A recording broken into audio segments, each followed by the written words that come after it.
Bon, ça y est, on a fini la partie 1 de mercredi. Et j'avais lu plein de choses qui me poussaient à croire que la saison allait pas être terrible. Et franchement, je suis pour l'instant pas déçu.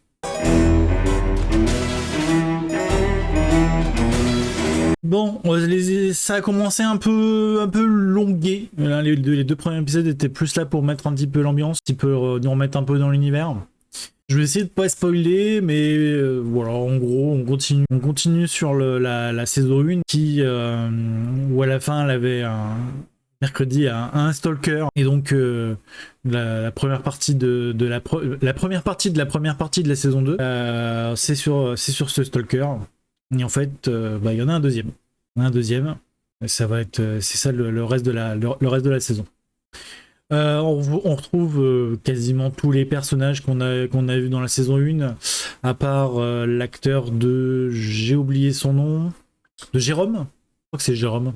Qui du coup ne fait plus partie de la série.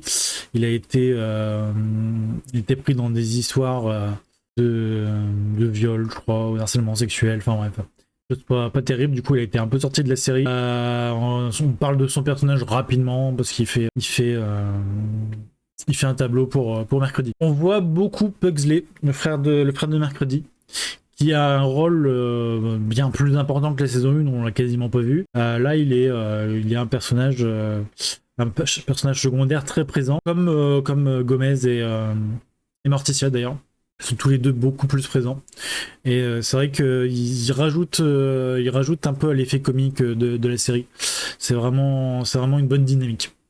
Qu'est-ce que j'ai pensé de la saison, enfin de la mi-saison du coup, un peu long à se mettre en place. Vraiment, les deux premiers épisodes, il se passe pas grand chose, mais ça met en place l'intrigue. Et pour finir sur un épisode 4, qui finit avec plein de... Généralement, il y a un cliffhanger dans une série. Là, il y en avait au moins 2 ou 3. Mais qui vont très certainement se rejoindre. Qui vont certainement se rejoindre sur le reste de la saison le mois prochain. Donc, ouais, moi, j'ai plutôt bien aimé. J'ai lu des commentaires sur Internet qui disaient que la saison était un peu bouffe. Un peu cousue de fil blanc. C'est pas entièrement faux. Il y a plein de choses que j'école avant que ça arrive. Mais en même temps, les choses que j'école, ça pouvait tout autant être autre chose en fait. Donc en vrai, c'est une série un peu avec une série d'enquêtes. Donc vraiment pas mal. Vraiment pas mal. J'ai hâte de voir le reste de la saison 2. En revanche, j'ai quelques petites théories. Je me les suis notées. Donc là c'est du coup entre guillemets partie spoiler. Donc si vous êtes encore à ce moment-là de la vidéo, c'est que vous avez déjà vu la saison ou que vous en avez rien à faire que je vous spoil. Donc à la fin de la saison 4, il libère tous les spéciaux. J'oublie les humains, c'est les normies. Bon, les spéciaux, on va dire les marginaux. Voilà, les marginaux. Il y a tout un tas de marginaux qui sont libérés de prison, qui étaient enfermés depuis de nombreuses années, et notamment une femme qui est libérée. Ça me paraît assez évident, mais on n'a pas la confirmation pour le moment. Ça me paraît assez évident que c'est la sœur de Morticia. On parle d'elle depuis le début de la saison, qui a les mêmes pouvoirs que mercredi.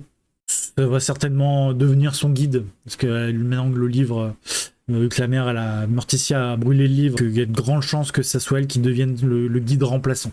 Ça va certainement finir comme ça au niveau de la saison 2. Donc il y aura forcément du coup des retrouvailles avec sa sœur. Ça risque d'être émouvant, j'ai envie de dire, mais en même temps, c'est émouvant c'est un peu compliqué avec les Adams quand même. Peut-être ça va être émouvant, et peut-être ça va être juste en mode ah, t'as envie en fait. Juste rien de particulier. Ah, ok.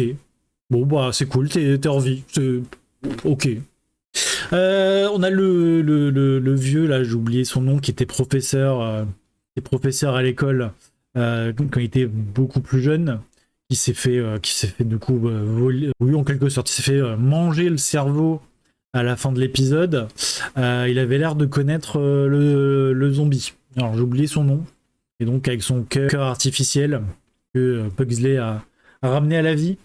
Je pense que ça va être le méchant réel et final de la fin de la série. La façon dont il a été présenté dans l'épisode 1, on sent qu'il va être méchant. Ça sera peut-être même le méchant d'une saison 3. Je crois que la série a déjà été renouvelée. Ça sera peut-être même le méchant de la saison 3. Évidemment, le retour de Hyde, donc qui met Mercredi dans le coma. Là, je suis plutôt dans l'idée qu'il va se repentir. Je pense qu'il va se repentir et qu'il va redevenir entre guillemets gentil. Maintenant, il est plus contrôlé par un maître. Il est son propre maître. Est-ce qu'il va pardonner à Mercredi? Est-ce qu'il va rebasculer du bon côté? Je colle là-dessus. Et peut-être qu'il va se sacrifier pour combattre le zombie à la fin de la saison 2. Bon, c'est mon but. Je pense qu'on devrait être sur quelque chose de ça, comme ça. Ou ça se trouve, ça va être l'inverse. Ce sera le zombie qui sera côté bon et qui va tuer le Hyde.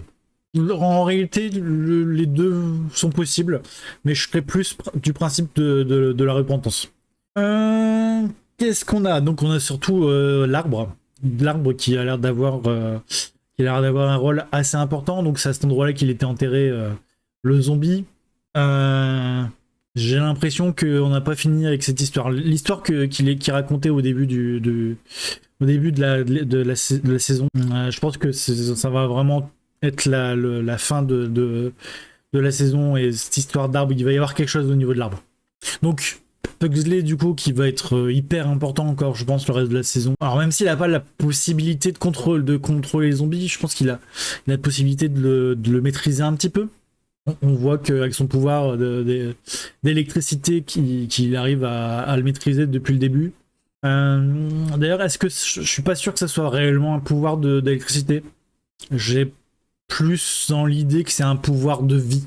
Il l'a ramené à la vie avec son électricité, il l'a ramené à la vie. Mais j'ai plus l'impression que c'est une histoire de guérison, un petit peu, de soins, de guérison. Je pense que Pugsley il doit avoir un côté.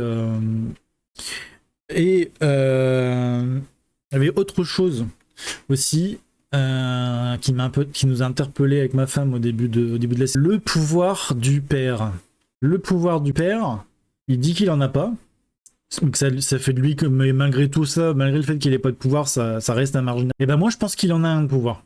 Je pense qu'il en a un justement, et je pense qu'il est l'inverse. Je pense qu'il est l'inverse de celui de Pugsley, qui est d'apporter non pas la vie mais la mort.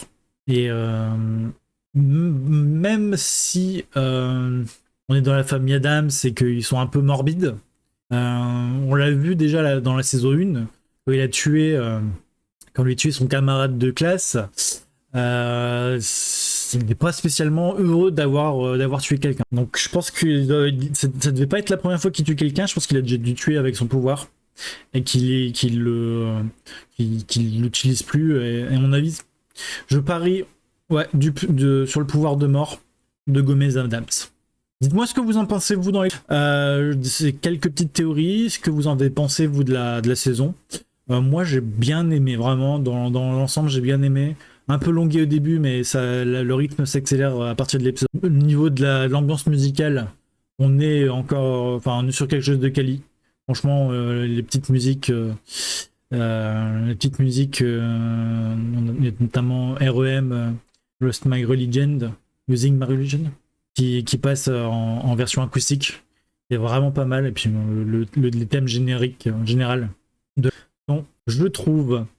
N'hésitez pas, du coup, comme je vous disais, à mettre dans les commentaires ce que vous en avez pensé, vos théories, et éventuellement ce que vous pensez de mes théories.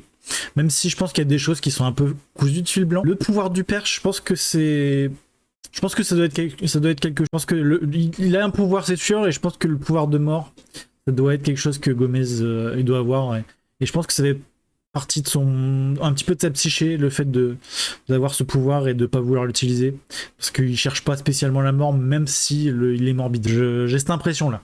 Voilà, dites-moi à vous. On se retrouve très bientôt pour une autre vidéo. Et surtout, on se retrouve dans quelques semaines pour la deuxième partie de Mercredi saison 2. Ciao ciao.